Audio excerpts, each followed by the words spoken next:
Allahu Allahu Allahu Allah Allahu Allah.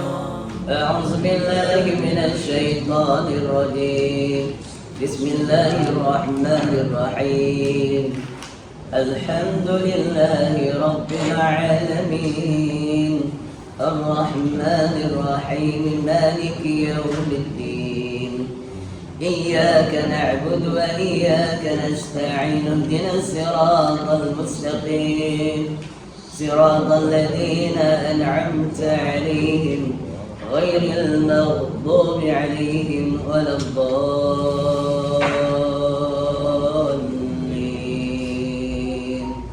رب اغفر لي ولوالدي. السلام عليكم ورحمة الله تعالى وبركاته. Alhamdulillahi Rabbil Alamin wa bihi nasta'in wa la hawla wa la quwwata illa billahil aliyyil azim, amma ba'd. Hadirin yang dirahmati Allah, sambung lagi muka surat 3 kita cawi, muka surat 6 kita masih lagi dalam pembahasan sifat yang wajib bagi Allah Subhanahu wa taala. Kategori sifat salbiyah Allah Ta'ala lagi. Masih lagi iaitulah qidam.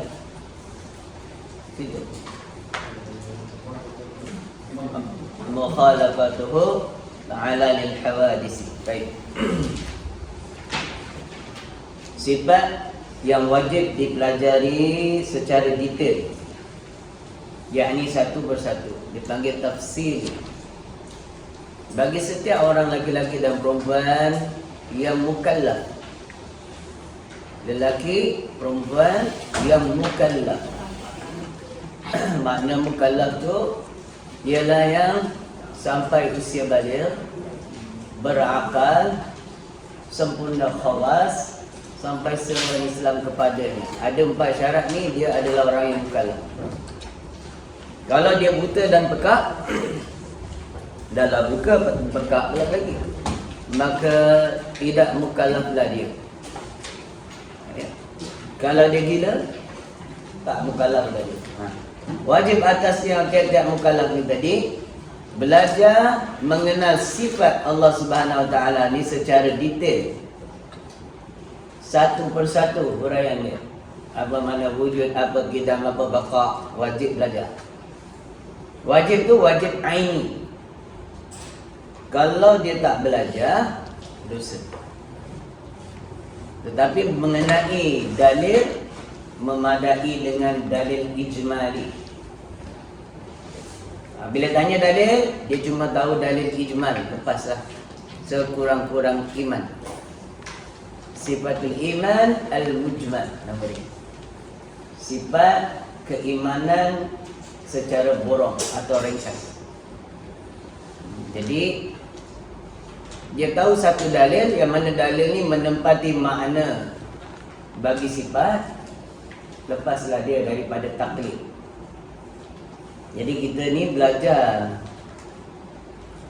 tauhid usuluddin untuk melepaskan diri kita daripada bertaklid. Sebab orang-orang yang bertaklid itu ialah orang-orang yang senantiasa berdosa kepada Allah. Dia panggil mukmin, yakni orang beriman, tapi asi. Mukmin asi atau mukmin fasik. Jadi berdosa senantiasa kepada Allah sebab tak kenal Allah.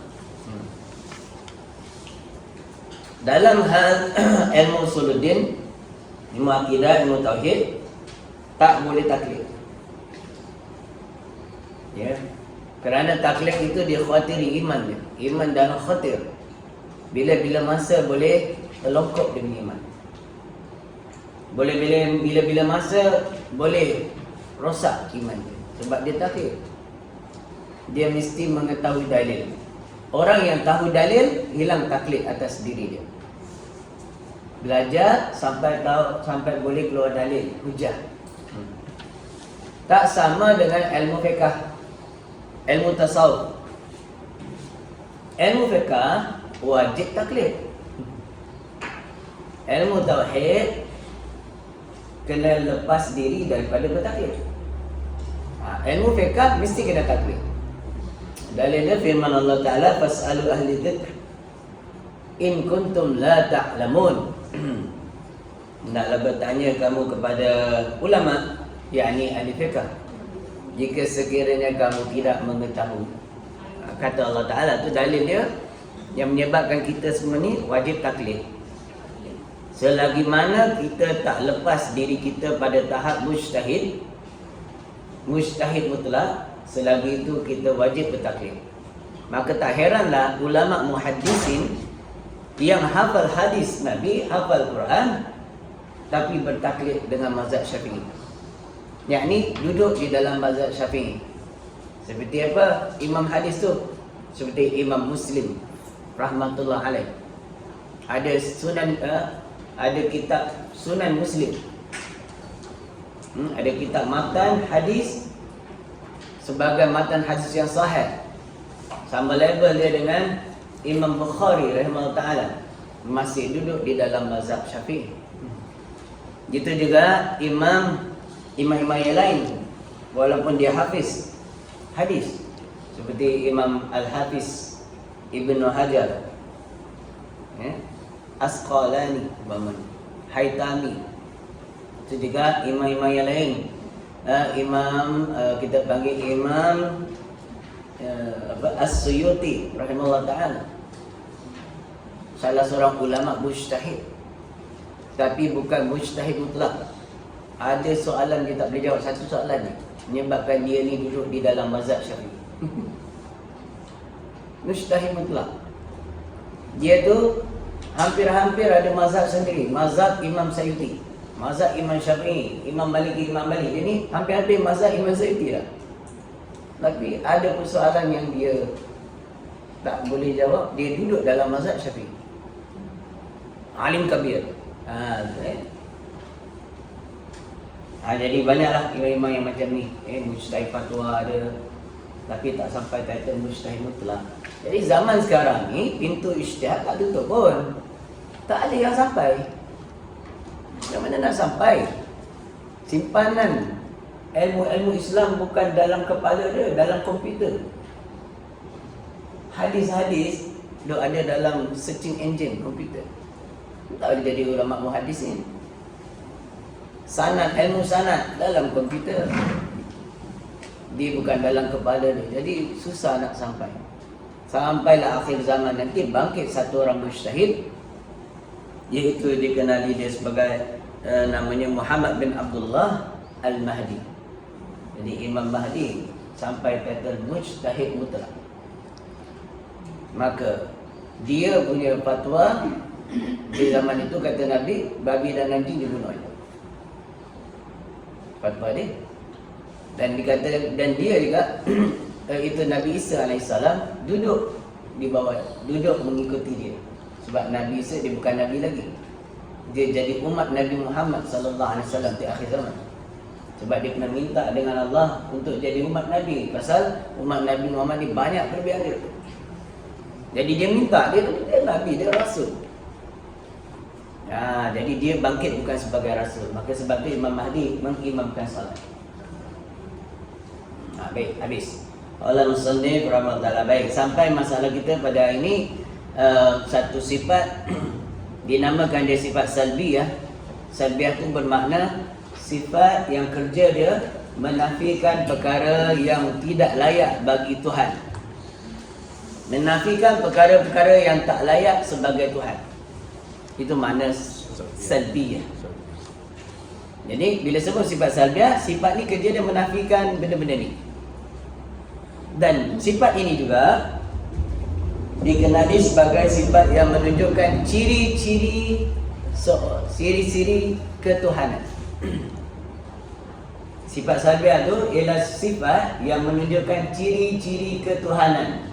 Jadi ciri-ciri dengan sifat wujudi tak sama. Sifat wujudi, sifat yang ada di zat. Sifat salbiyah yang berdiri pada zat. Makna berdiri pada zat menunjukkan ciri-ciri ketuhanan. Dia nak kena berbeza ni, dua ni, sifat ni dia berbeza. Sebab tu nama dia berbeza. Maksudnya ciri-ciri seorang laki-laki, ciri-ciri dia, orang dia sekeping apa dia, batang dia kan, badan dia, struktur badan dia, wajah dia, ada janggut dia, jambang dia. Seorang lelaki nampak gagah dia, lelaki. So kalau perempuan macam tu ciri-ciri dia, orang confuse, ini lelaki ke perempuan? Ya begitu ya, ciri-ciri seorang wanita, keayuan dia, body language dia, all different. Kan? Perhiasan duniawi dia, kan? Jadi ciri-ciri itu yang saya masukkan sebagai sifat yang menunjukkan diri dia seorang perempuan, diri dia seorang laki-laki. Jadi Allah Subhanahu Wa Taala ada sifat ciri-ciri ini. Maka ciri-ciri daripada hari ini kita belajar mukhalafah ta'ala lil hawadis. Makna mukhalafah, bersalahan. Allah, zat Allah, sifat Allah dengan zat dan sifat baharu. Sebab dia kata bersalahan Allah dengan baharu. Siapa dia yang baharu ni? Dia panggil hadis baharu.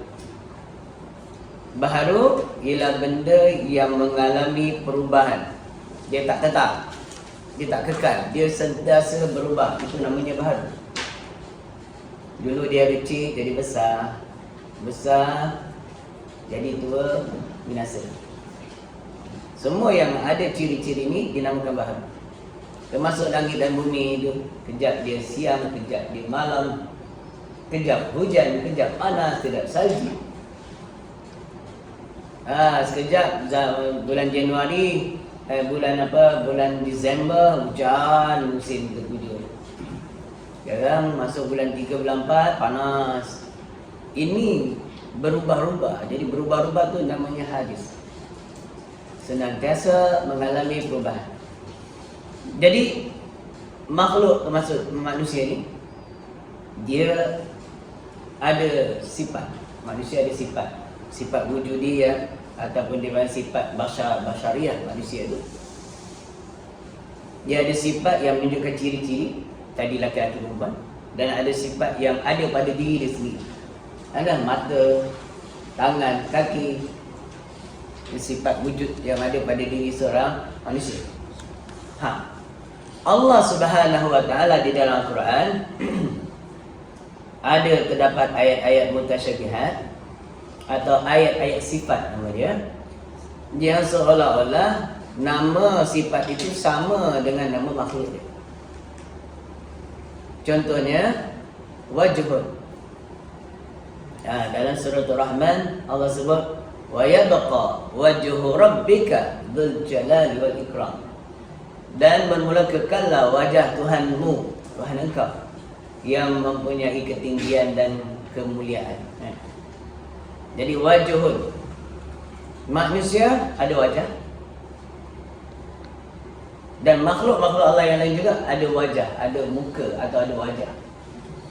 Muka pintu, muka juga. Facebook, muka buku, muka pintu. Jadi baik. Tapi walaupun dia sesama makhluk, muka tetap berbeza. Muka pintu dengan muka manusia tak sama. Muka kucing dengan muka manusia tak sama. Dia nak cerita muka tu.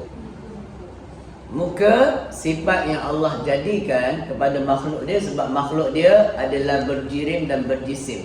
Sudah tentulah berupa. Jadi Allah laisa kamitslihi syai', dalam Quran dia sifat itu belajar ni mukhalafah, dia mesti kontra. Kalau manusia berwajah, makhluk bermuka, Allah tidak berwajah, tidak bermuka. Itu kontra. Tak boleh kata ayat Quran kata Allah ada wajah, tapi wajah yang layak bagi Allah lah. Dia punya poin dia ialah wajah juga, Wajah Allah tak sama dengan wajah makhluk. Wajah makhluk sama makhluk pun tak sama. Jadi apa yang mukhalafahnya dengan makhluk tu? Sifat yang ada pada makhluk sudah tentu tidak ada pada Allah. Sifat yang ada pada Allah sudah tentu tidak ada pada makhluk. Baru mukhalafah. Bagi persalahan sifat Allah dan zat Allah dengan makhluk dia. Habis. Nak faham ni dulu. Ni orang Kelantan royak bukan kena faham semati dah. Kena faham sungguh. Pasal apa tak faham sungguh sekali lagi? Ada ulama kata Allah ada tangan lah, tapi tangan yang layak bagi Allah lah. The point is, tangan tu Allah dah jadikan pada makhluk dia. Kenapa dia nak ada sama juga sifat tu dengan makhluk dia? Kalau ada persamaan, berjisim. Tu pahaman mujassimah tu. Pahaman Ahlussunnah wal Jamaah dalam ayat-ayat sifat atau ayat-ayat mutasyabihat, dia tawakuf, dia tafwid. Mana tafwid, menyerahkan makna ayat itu, hakikat dia kepada Allah, langsung tak tafsir dia. Tafwid itu dinamakan dia takwil, dipanggil takwil ijmali. Tafwid itu menyerahkan makna ayat itu, Allah saja yang maha mengetahui, itu panggil takwil ijmal. Itu takwil ijmal. Tidak mengkosongkan Allah daripada sifat, tapi tidak menetapkan zahir ayat Quran itu sebagai sifat Allah. Bahkan menyerahkan maknanya kepada Allah dengan makna makna wallahu a'lam. Aku jahil, aku manusia, tak sampai kajian aku dengan sifat Allah ni. Serahkan saja kepada Allah Ta'ala. Itu pahaman ulama salafus salih, aliran ahli sunnah, manhaj ahli sunnah wal jamaah. Di sana ada sedikit dia perbezaan dengan fahaman orang yang mendakwa dirinya mengikut jalan salafus salih dan mereka gelarkan diri mereka salafiyun. Mereka gelarkan dia golongan salaf juga. Golongan salafi. Tapi sebenarnya laqab dia salafi wahabi. Tapi dia buang wahabi tu pasal nama dah buruk lagi. Jadi dia taruh salafi atau ditukarkan dia dengan nama kaum muda. Salafi, kaum muda, wahabi. Dulu pada abad ke-700 Hijrah, 600 Hijrah, Wahabi ni timbul 1115 Hijrah. Tapi dia mula berkembang 1200. 1200 Hijrah. Jadi Wahabi ni sebenarnya pahaman dia diambil daripada golongan mujassimah dan musyabbihah yang timbul pada abad ke-600 Hijrah. Musyabbihah ni apa? Mereka yang mensamarkan sifat Allah dengan sifat makhluk. Mujassimah tu apa dia? Golongan yang menjisimkan Allah. Tanda dia menjisimkan Allah, dia meletakkan Allah itu punya tempat. Tempat Allah tu di atas langit. Tempat Allah tu di atas arasy. Dia bagilah dalil-dalil yang mengikut kefahaman otak mereka, iaitu tanda dan Allah Ta'ala tu duduk di arasy. Malam Mi'raj, Nabi pergi berjumpa dengan Allah di arasy. Jadi dia kata Allah tu di arasy. Mengikut kefahaman zahir ayat Quran dalam surah Taha Ar-Rahman 'alal 'arsy istawa. Juga ada ayat yang sama di dalam surah Al-Baqarah. Tsumma istawa 'alal 'arsy ma lakum min dunihi min waliyyin wa la syafi'a. Tsumma istawa 'alal 'arsy. Itu surah Al-Baqarah. Dalam surah Taha Ar-Rahman 'alal 'arsy istawa. Ini ayat kategori dia mutasyabihat. Tidak boleh dipegang zahir ayat kerana makna dia makna tersirat, bukan makna terserat. Al-Quran itu sendiri dua kategori ayat dia. Muhkamat, jelas terang, tersurat, dan mutasyabihat, iaitu yang tersirat. Jadi itulah mukjizat Al-Quran. Ya, ayatnya tak boleh ditafsir dengan otak sendiri, walaupun ayat muhkamat sekali. Saya bagi satu contoh ayat muhkamat, tapi tak boleh tafsir sendiri. Mesti ikut tarik tafsiran para ulama yang sangatnya sampai pada Rasulullah sallallahu alaihi wasallam. Contohnya dalam satu ayat mukamat, la ikraha fid din. Tiada paksaan dalam agama. Kalau orang guna otak dia untuk faham ayat ni, dalam urusan agama you tak boleh paksa I. La ikraha fid din. So I nak pakai tudung ke, I tak nak pakai tudung ke, I nak solat ke tak nak solat ke, you tak boleh buat apa. Sebab la ikraha fid din. Kefahaman ini dallu wa adallu, sesat lagi menyesatkan. Kenapa? Bukan itu makna istinbat hukum dia. Dia ada istinbat hukum. Ayat ini kena tengok asbabun nuzul. Waktu bila ayat ini diturunkan? Sebab apa dia diturunkan? Iaitu dalam soal nak memaksa orang kafir memeluk Islam. Dilarang. Dan kafir, orang kafir mengamalkan hukum Islam. Dilarang. Baik, dia orang kafir, kau kena pakai tudung, orang kafir. Kau kena solat. Solat dia pun tak sah. Syarat sah solat Islam. Kafir tak sah solat. Tapi kalau dia nak ikut solat, boleh, harus. Dia nak belajar solat, boleh. Jadi la ikraha fid din, terkena hukum dia kepada dalam soal orang kafir, kita tak boleh paksa dia untuk mengikut undang-undang Islam dalam bab hudud. Jadi orang kafir kena takzir. Tak kena hudud. Orang Islam wajib guna hudud. Bukan takzir. Jadi takzir itu digubal oleh pemerintah Islam untuk menggantikan hudud bagi orang kafir yang bayar jizyah, cukai kepala kepada kerajaan Islam. Itu dia. Panjang Islam tadi panjang tu dia kuat. Ayat ni kalau orang salah faham, jadikan ayat mukamat senang je maknanya, tapi tak boleh sesuka hati nak tafsir ayat tu. Apatah lagi ayat mutasyabihat. Jadi makna sumbastawa bukan makna duduk, makna pemerintahan, penguasaan. Guna kalimat istawa, dia tak guna kalimat jalasa. Kalau jalasa confirm lah duduk. And ijlis ya akhi, tak ada makna lain, kau kena duduk.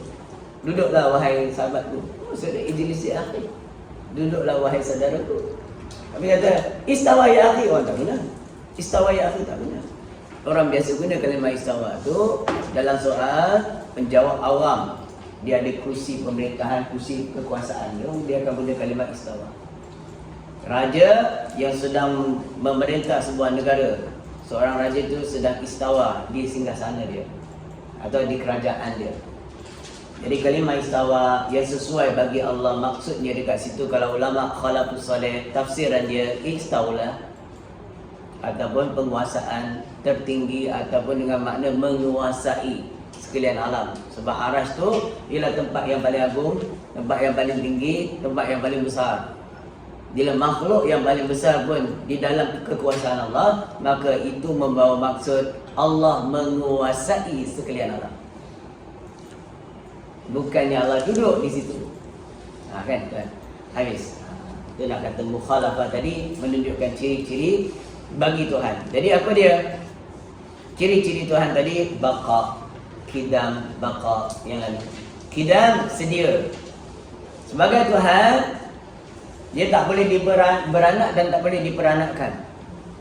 Kalau ada yang beranakkan dia, yang beranakkan dia tu lebih berkuasa daripada dia. Dia tidak memerlukan sesuatu tu sebagai Tuhan. Dia mestilah satu, tak boleh dua, tak boleh berbilang. Kenapa? Sebab dia Tuhan. Andai kata, kita buat perbandingan, andai kata Tuhan itu banyak, lebih daripada satu, katakan dua atau tiga, bagaimana nak menetapkan ta'rif kudrat bagi Tuhan? Sebab makna kudrat, kuasa Tuhan, mesti mengatasi segalanya, mesti boleh buat apa saja yang dia buat. Dia mutlaqan, kuasa sifat dia mutlak. Mutlak tu maknanya memang berkuasa penuh, tak ada yang terhalang. Kalau terhalang, dia lemah. Kalau ada dua Tuhan, jika sekiranya wa in kana, maka jika sekiranya ada dua Tuhan, belum lagi tiga, dua, masing-masing berpakat. Langit aku buat, Yang A kata aku buat, yang B kata aku buat bumi.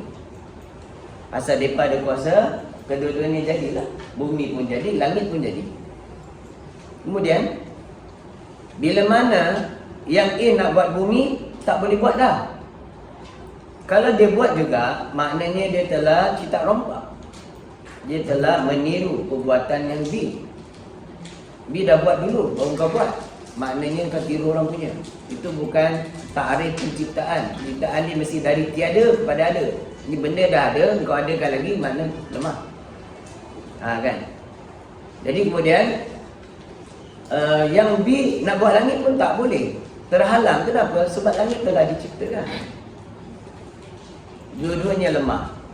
Dalil kat sini mustahil. Mustahil lah ada dua Tuhan. Sebab masing-masing tak boleh buat. Yang A tak boleh buat B punya, yang B tak boleh buat A punya. Kalau buat, dinamakan meniru. Bukan mencipta, tapi meniru. Nampak? Jadi lemah. Apatah lagi 3, 4, 5. Ni, itu dalil yang pertama. Itu kita panggil dalil tamanuk. Daripada sudut usuluddin, perbahasan yang sebutkan ini namanya dalil tamanuk, dalil yang tertahan akal untuk menerima Tuhan itu lebih daripada satu. Satu lagi contohnya, jika sekiranya dua-duanya berpakat, dua-dua cipta langit jadi, dua-dua cipta bumi jadi, lemah nak buat satu perkara, dua pakai dua kudrat, lemah lah. Kalau dia berkuasa, cukup dengan satu, tak perlu bantuan. Itu satu. Dan jika sekiranya dalam soal dia nak menciptakan jauhar fardi, makhluk yang paling halus yang tak boleh menerima belah bagi, dia panggil jauhar fardi. Kalau zaman dulu, orang ulama berfikir jauhar fardi ni ialah habuk yang berterbangan. Ketika pancaran cahaya matahari, sekarang ni banyak habuk keliling kita ni. Allah ciptakan kita ni cukup indah, cukup sempurna, ciptaan kita ni cantik, dengan function yang hebat. Ada bulu hidung. Bulu hidung ni kerja menangkap abu-abu zarah yang berterbangan yang kita tak nampak. Jadi dia tak terus masuk ke dalam kita punya paru-paru, boleh merosakkan sistem. Hebat ciptaan Allah dah. Jadi yang tak ada bulu, dia ganjil lah. Dia mesti ada bulu dah. Baik. Jadi ulama ingat itu adalah makhluk yang paling kecil. Tapi zaman kita, makhluk yang paling kecil bukan dia. Iaitu anak kuman, anak bakteria. Kita guna mikroskop. Kita guna mikroskop baru nampak dia. Kan? Di bawah kanta tu baru kita nampak, dia bergerak. Tengok kat tangan tak ada. Letak tangan, banyaknya, takutnya aku nak makan. Banyak ni. Dia gerak, tu dia.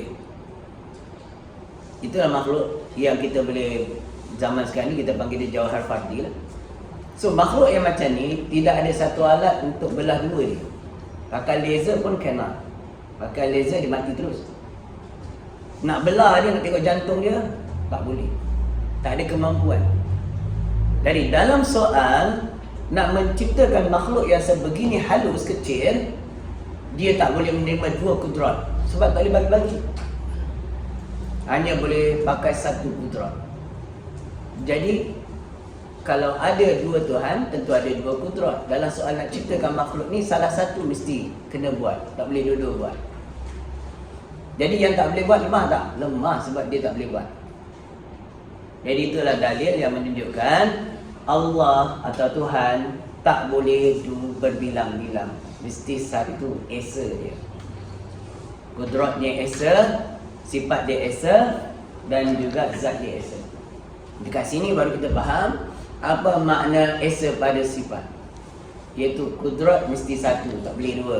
Tak boleh berbilang-bilang kudrat. Sama satu, tak boleh berbilang-bilang sama. Itu maksudnya esa pada sifat. Faham tak kan? Yang saya cuba terangkan secara mudah bahasa kita, supaya kita boleh nampak bagaimana kita nak memahami makna mukhalafatu ta'ala lil hadis. Baik, habis. Itu dia kerja mukhalafah. Kerja dia menafikan akan persamaan Allah daripada sudut zat ataupun sifat dengan makhluk dia. Faham sini habis Jadi zat makhluk mesti berjirim, mesti berjisim. Jadi Allah tak berjirim, tak berjisim. Bila dia tak berjirim dan tak berjisim, dia tak berbentuk. Yang berbentuk ialah jirim seperti ini. Dia berbentuk. Dan berbentuk ialah yang berjisim seperti kita. Walaupun jisimnya halus seperti malaikat dan jin, dia still berjisim. Maka dia berbentuk. Allah laisa kamitslihi syai'. Habis. Faham guys? Jadi orang yang belajar memahami maksud daripada sifat salbiah ini dapat menafikan pengakuan Dajjal di yaumil akhir zaman, dia mengaku sebagai Tuhan, padahal dia tu buta sebelah matanya. Dia bukan mata dia satu je, mata dia dua, satu buta. Jadi ingat, mata satu duduk kat tengah-tengah, bukan dia. Dia menantang macam kita tadi, manusia bukan jin. Dia kacukkan antara manusia dan jin. Tapi ciri-ciri dia still macam manusia lagi. Jadi Allah beri dia satu kelebihan yang banyak daripada soal nak menggoda umat dengan sihir dia yang hebat-hebat. Zaman sekarang sihir pun dah dahsyat-dahsyat tuan. Boleh keluar duit, tangan ni boleh keluar roti. Panjang roti dia. Kan? Macam mukjizat pun ada dah. Mukjizat keluar air, kan? Makanan sikit jadi banyak. Sihir pun dia kontra daripada mukjizat. Dia tidak muafakat dengan yang sebenar. Dia sihir. Tu sihir tu David Copperfield dulu kan. Dan dia dekat UK boleh keluar dekat Hawaii. Dia masuk skrin, keluar dekat Hawaii sana. Cameraman tunggu. Memang ada dekat Hawaii. Kan? Tu sihir. Tu sihir. Jadi kalau orang biasa macam dia pun boleh buat, apatah lagi lah Dajjal. Sebab tu Nabi kata dia boleh berada di mana-mana tempat sekelip mata. Tempat paling jauh pun dia akan sampai, kecuali Mekah dan Madinah yang tak boleh masuk. Lain habis semua dia dah tahu. Kat Malaysia pun kena. Malaysia siapa nak tahu jaga, malaikat jaga. Kan? Jadi dia akan menggoda kita untuk mensyirikkan Allah Subhanahu wa taala. Jadi orang tak belajar sifat ni dia ada masalah sikit. Dia bukan belajar saja, dia kena imani. Baik, habis. Qala musannif rahimahullah ta'ala.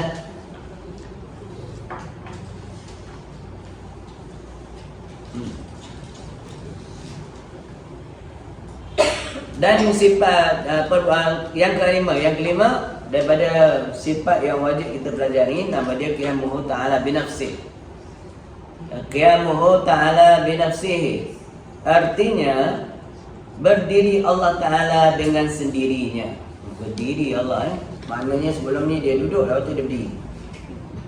Bukan itu maksud. Qiyamuhu dengan makna tidak memerlukan Allah selain daripada diri dia sendiri. Qiyamuhu binafsi juga dengan membawa maksud bidakah berdikari. Tak perlukan bantuan orang lain, dia berdikari sendiri. Orang lain cakap lah. Makna qiyamuhu tu berdiri dengan sendiri dengan makna tidak berhajat Allah Ta'ala kepada yang selain daripada diri dia sendiri. Atau dengan makna terkaya Allah daripada segala sesuatu. Istighna'u an kulli ma siwa. Terkaya Allah daripada setiap barang sesuatu selain pada diri dia. Maksudnya Allah tak berhajat kepada penolong. Habis dia buat malaikat buat apa?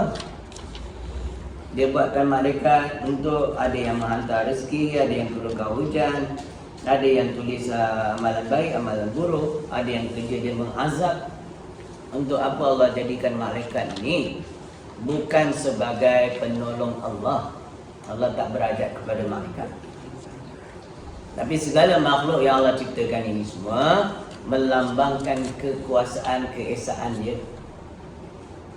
Ya.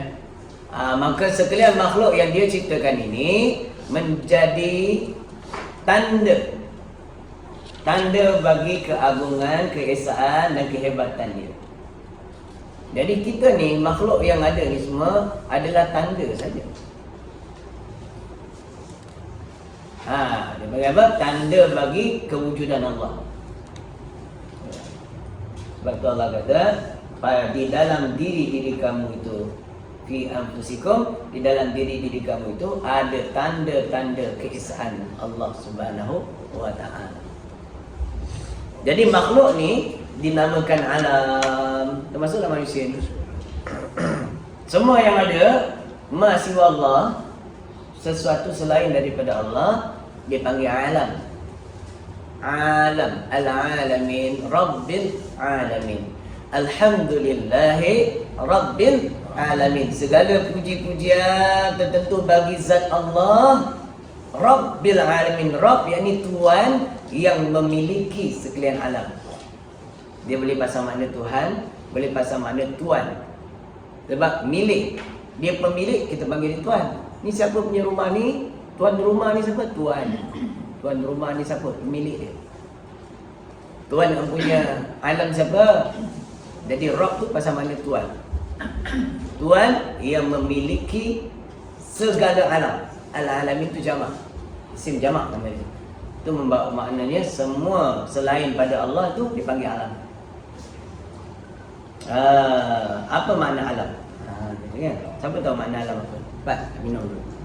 Nak bagi duit.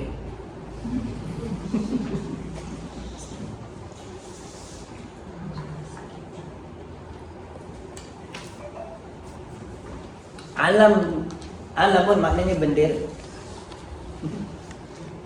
Orang panggil alam itu bendera.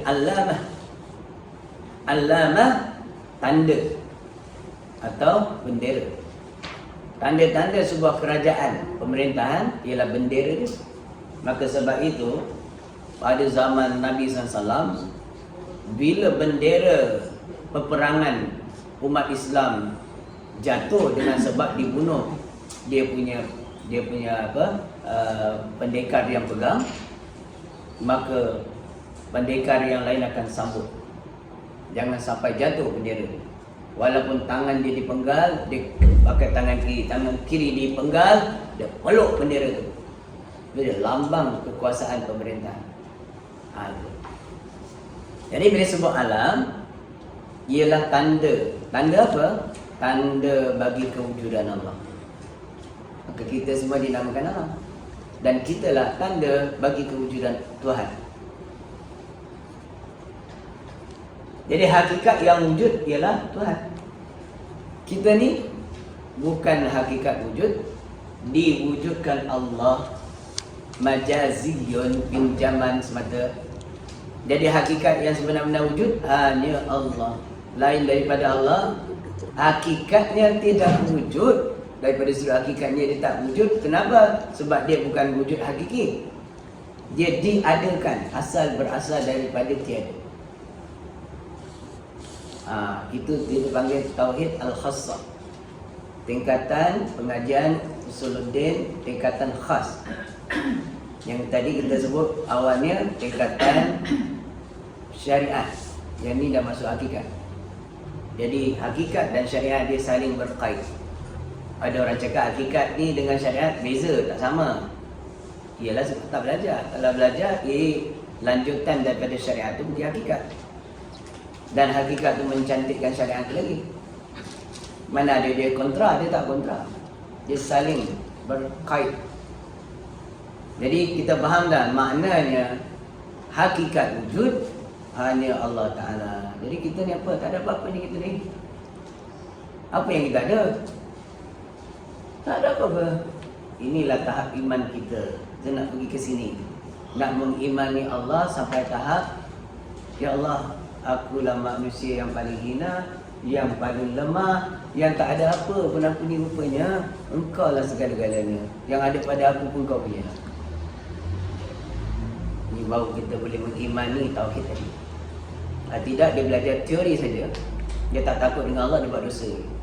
Tanya buat tauhid, berabuk dia, mukhalafah tu semua boleh je. cek Arab semua. Tapi dia tak takut dengan Allah. Ibarat kata dia cuma tahu teorinya gambar harimau dalam buku saja. Ni harimau, orangnya, taringnya, dahsyatnya. Tapi tak pernah jumpa harimau, tu ibarat dia. Cuba dia jumpa harimau dekat depan dia. Hei, terkencing ke? Tak boleh gerak. Dah terpaku. Gerun. Tiba-tiba menggeletar seluruh tubuh badan dia kerana takutkan harimau. Begitulah juga orang ahli tauhid ni. Bila dia dapat makrifat, tu panggil dapat makrifat. Mengenali Allah dengan jalan makrifat tadi, bukan dengan jalan hakikat tu tadi, akan melahirkan. Ya Allah kata apabila dibacakan ayat-ayat Allah, nescaya bergemetaran hati mereka itu. Dibaca ayat Allah dengan senyum. Dengan ayat ngaji ayat-ayat Nabi ada kita gementar hati, tak ada kan? Jaranglah nak gementar tu, mana pun tak tahu lagi kacau. Ini kan apabila disebutkan nama Allah, gementar hati dia. Allah, dia nampak kebesaran Allah terus. Dia fana tu.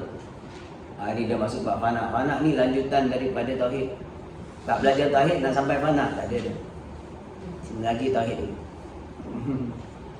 Jadi dia step dia macam tu. Ada orang shortcut ni yang masalah. Akhir zaman banyak orang nak shortcut, nak cari guru hakikat aja. Bayang dia guru hakikat tapi fiqah tak kerti. Bukan guru hakikat tu. Hanya orang tertipu. Kalau dia tu orang wali, kalau dia tu orang hakikat, syariat dia mesti power. Kenapa? Sebab dia dah dapat kutubul ilmi. Dia dah dapat laduni. Apa yang ada dalam kitab ni semua ada dalam kepala dia. Walaupun kitab tu dia tak mengaji, dia boleh cakap dalam kitab ni, muka surat ni, ulama ni sebut macam ni. Bahasa Arab pun tak belajar tapi boleh cakap bahasa Arab. Tu orang arif. Macam yang baru meninggal Pak Sumit. Orang arif billah. Tak pernah belajar bahasa Arab tapi cakap Arab, sekarang kita Arab. Dia cakap Arab, budak Mesir pun boleh segan. Yang balik Mesir pun kalah. Lorah yang dia gunakan, bahasa tinggi. Pak Sumit dah meninggal lah, dia wali, salah seorang wali. Siapa tak jumpa pergi lah, minta doa dia kan. Nonton Pak Sumit dia cerita sikit. Kita ni, sahabat-sahabat pergi Pak Sumit ni, kita cari dia. Itu orang cari melilau. Tanya dengan orang kampung dia, orang kampung dia tak tahu dia tu wali. Orang kampung ingat dia tu Tok Bomo je. Tanya orang kampung dia, dia tak tahu kan. Jadi carilah juga, kita cari-cari, akhirnya jumpa. Dia dah tunggu kat depan pintu lah. Kita kat pintu, dia dah tunggu dah. Orang Melaka, apa khabar? Mana tahu kita orang Melaka? Tak ada call dia ni. Masuk, jumpa masuk. Yang buat kerja. Orang yang Allah bagi dia mata basirat dulu tak. Tu dengan dia orang, masa saya pergi dengan sebelum ni lagi lah. Dalam hati saya kata, dapatlah amalan pagi-pagi, petang-petang, dah tu bagi zikir yang bagus kan. Jadi saya kata, kalau Pak Sumit ni okey, saya nak kecil, nak khidmat kecil kaki dia. Sebab saya suka urut kaki tu guru, tu saya punya kerja daripada kecil. Jadi semua guru saya dapat khidmat lah. Dapat kecil kaki ke, badan ke. Jadi kita nak ambil barakah dia. Sampai-sampai, dia dah tunggu. Dah jemput masuk dia. Itulah, jadi ingatkan nak pergi tukar urut. Tapi tukar urut sampai tak apa. Aduh. Dia ulur kaki urut kaki dia. Lepas tu dia kata, bila nak balik dia bagi, ni amalan untuk pagi-pagi tak petang Dia tahu. Nampak? Tu Pak Sumit. Seorang lagi Tuan Guru Haji Hamdan, Sungai Manik, Perak. Saya ni suka ziarah orang soleh dia ni. Jadi waktu saya ziarah dia pun saya punya perangai sama. Nak amalan bagi-bagi petang-petang, apa zikir pendek dia. Dan nak khidmat kecil. Jadi saya sampai sana dah sembang-sembang je. Dia apa ni, saya dalam hati tu dia cek. Dapat urut tu, boleh bagus. Dia ulur kaki. Dia urut. Lepas tu dia dalam hati tu kata lagi ni. Dapatlah dia doakan aku ni kan, dapat cahaya, nur akal, nur iman, nur hati semua kan. Bila saya dah habis urut, dia angkat tangan. Allahumma ja'alha rijal nuran fi qalbi nur. Dia doakan aku, hati saya ada cahaya kan. Cahaya tu semua dia, lengkap apa yang saya minta tu dia bagi. Lepas tu saya nak balik, kita orang semua nak balik, ada 3 orang ni. Dia bagi, ni amalan bagi-bagi petang-petang ni, jangan lupa. Dia ingat. Tak cakap kan dia, tak tanya. Ini orang-orang yang Allah buka mata basirah ni, orang-orang yang sampai martabat hakikat makrifat ni. Lain, dia guru yang macam ni lain. Dia alim, dia memang alim. Dia orang biasa, ulama. Allahu a'lam bis-shawab. Itulah dia pengajian hari ini, mukhalafatu ta'ala lil hamadi zankiyahu ta'ala bi nafsih. Yang ni berdiri Allah Ta'ala dengan sendiri tu dengan makna tidak memerlukan Allah selain daripada diri dia sendiri. Itu makna kiamat Ta'ala bi nafsih. Lagi akan datang kita baca wahdaniyah tu. Wahdaniyah ni sudah uraian dia, tapi uraian ni kita akan sambung insya-Allah tahun hadapan. Bukan bulan depan, tahun hadapan. Insya-Allah ada rezeki kita bertemu lagi lah ya. Ada soalan tak?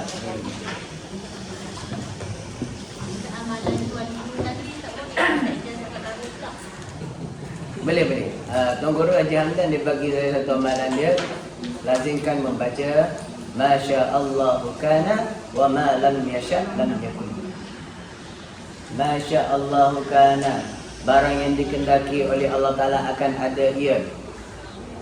Lam yasha lam yakun, barang yang dikehendaki oleh Allah Ta'ala akan ada ia, niscaya ada. Dan barang yang tidak dikehendaki oleh Allah akan ada ia, niscaya tiada.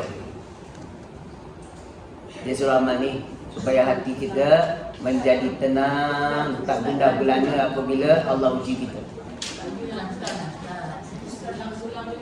Masya Allah, Masya Allahu kana wa ma lam yasha lam yakun. Masya Allahu kana wa ma lam yasha lam yakun. Tu di bahasa Indonesia boleh. Masya panjang. Masya Allahu kana wa ma lam yasha lam yakun. Dapat tak? Ha? Ada. Kana wa ma lam yasha lam yakun. Orang yang amalkan ini, insya-Allah hati dia akan tenang bila menghadapi ujian Allah. Sebab Allah ambil apa yang dia nak, Allah beri apa yang dia nak beri. Masya-Allah kana wa ma lam yasha lam yakun. Ini masih ada lagi? Dah meninggal. Maksud dia Masya Allahu kana, barang yang dikehendaki Allah ada ia, niscaya ada. Barang yang dikehendaki Allah ada ia, niscaya ada. Wa ma lam yasha lam yakun, dan barang yang tidak dikehendaki Allah ada ia, niscaya tiada ia. Barang yang tidak dikehendaki Allah ada ia, niscaya tiada ia. Jadi ini amalan dia, di antara kelebihan dia, kata Tuan Guru, baca lepas subuh dan juga lepas asar, ataupun lepas maghrib. Bacalah 7 kali. Baca 7 kali. Masya Allah kana wa ma lam yasha lam yakun. Masya Allah kana wa ma lam yasha lam yakun, sampai tadabburkan makna dia. Ya. Di antara kelebihan dia, zikir ini ataupun doa ni ialah kita dilindungi Allah daripada sebarang bahaya. Kalau ada orang niat buruk dengan kita, tak kena, termasuk sihir. Orang nak sihir kita, dia nak santau kan, belah-belah Copenhagen kan banyak santau. Kan, makan kedai sana hati-hati sikit. Sebab dia tubuh dia mesti nak kenakan orang. Ada bulan-bulan tertentu dia mesti kena santau orang. Tak kena, dia kena sendiri. Jadi baca tu, tak kena insya-Allah. Dia amalan yang kena banyak amal. Allah. Ada soalan lain?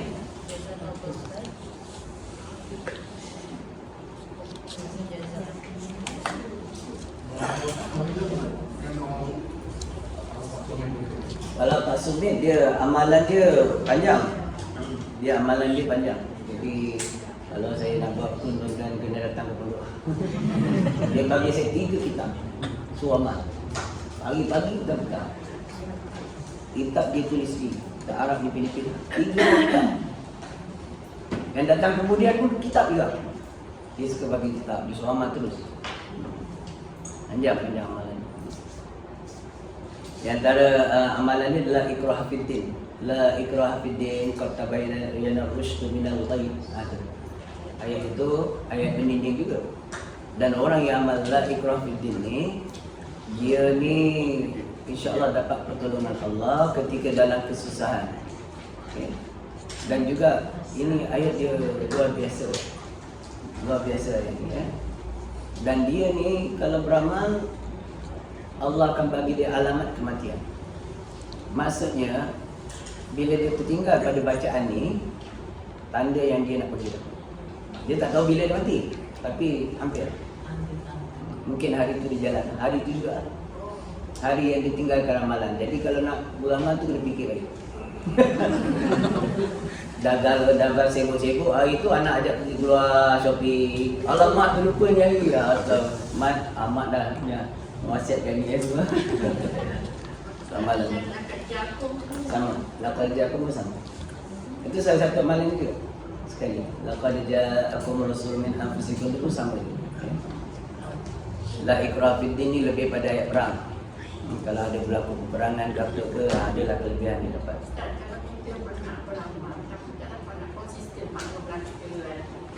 Tak istiqamah kan? Itu amal yang sedikit lagi baik. Kata Nabi, afdalu amali adwamuha wa in qalla. Sebaik-baik amalan, seafdal amalan tu yang dibuat secara berterusan walaupun sedikit. Jadi apa yang sedikit tu? Contoh ayat tadi ada, Masya Allah kana wa ma lam yasha. 7 kali je, itu je kekal. Ini lebih baik daripada dia banyak panjang tapi tak boleh nak.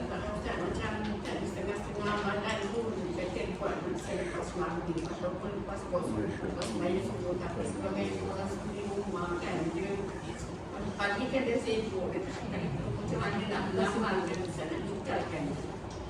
Sambil jalan boleh, bukan nak duduk kat sekat semayang. Sambil goreng nasi. Jadi baca. Tapi setahun siapa maksud Ustaz? Boleh, dapat boleh. Oh, bukan. Sambil goreng nasi tu boleh tengok drama. Tak ada suami nasi dia. Allah. Cuba ya tak? Itulah sukar. Amalan yang macam tu memang sukar nak dia laksanakan, tapi dia punya natijah dia baik.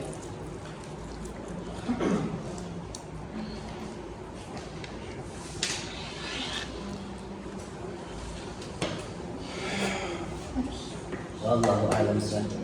Allahumma la qulubana min kamida tamama. Syamsi abadan bi rahmatika ya arhamar rahimin. Alhamdulillah. Allah